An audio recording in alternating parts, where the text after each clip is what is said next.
Eugene Pontecorvo is a minor character in Tony's family, part of the cursed April crew which went through captains like Ginny goes through chocolates. He first appears in season 3 and runs a low-stakes poker game, a sports betting agency, and has a no-work job at the Esplanade construction site. There's not too much to write home about regarding the character. In fact, he is getting made at the same time as Chrissy in season 3 and yet looks considerably older, suggesting Eugene took a long while to earn his buttons. With that being said, he is competent in his works, like when he intimidates a juror or carries out an assassination. Although mild-mannered, Eugene clearly has a temper about him, as shown when he violently attacks little Paulie in season 5 after breaking balls goes too far. Personally, I felt Eugene's actions here were affected by the stress he was under, as the first episode of season 6 reveals that Eugene is actually an informant for the FBI. Interestingly, Robert Funaro, who played Eugene, was originally set to play Ralph Cifaretto, but after filming an episode, the showrunners felt it was not working, so Joe Pantoliano was brought in to replace him. As Funaro still had a contract, David Chase decided to keep him on and promised him a memorable ending in spite of his reduced role.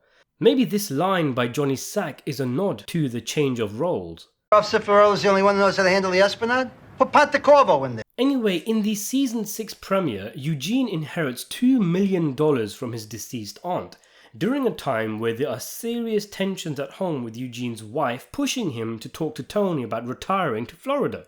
His son also has a major drug problem and the two don't see eye to eye. When Eugene does talk to Tony, Tony is reluctant, reminding Eugene that he took an oath and he needs to be loyal to his capo, but says he'll consider it. Chris gets Eugene to perform a hit for him in the meantime and says he'll put in a good word. It must suck for Eugene to take orders from someone so much younger and who was made the same time as him, but what are you going to do? Back in Eugene's private life, the feds inform him that they reject his notion to move to Florida, especially as the rat Raymond Curto died and they need him to build a case against Tony Soprano. Meanwhile, Tony, even after getting a taste of Eugene's $2 million, turns down Eugene's request.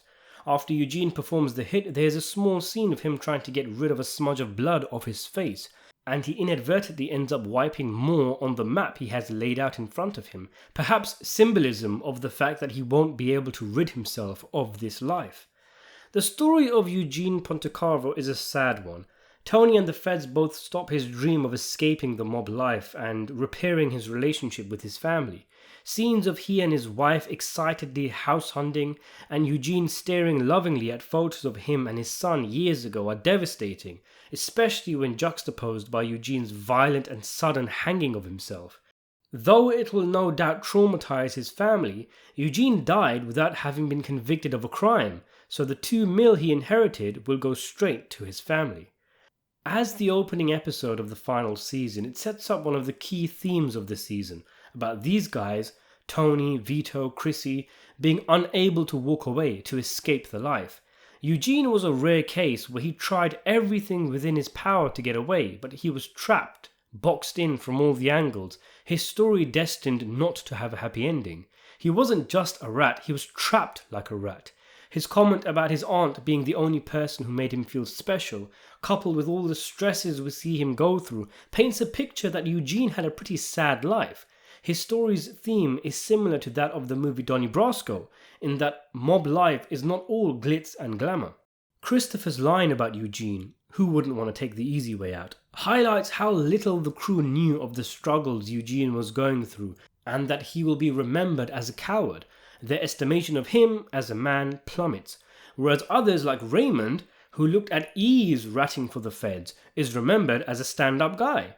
Ironic then, seeing as though many Sopranos fans figured the reason why Eugene was ratting for the feds in the first place may have been because his son was picked up with drugs and he was trying to save him, as was the reason he was pushing to move to Florida. Although the way Eugene speaks to the feds about his son, it probably wasn't this. In any case, we all remember that there was that crow that Chris noticed when he was getting made, that bad omen that flew away once the ceremony was complete, symbolizing the snatching of Chrissy's soul. But let's not forget, Eugene was also being made. He made a deal with the devil and there was no way to back out as his soul had already been claimed. Ultimately, Eugene's ending left his wife with his aunt's inheritance and the chance to start again in Florida. Many also theorize, as I talked about in a previous video, that Eugene's widow used the money to hire a hitman who took out Tony in the final episode.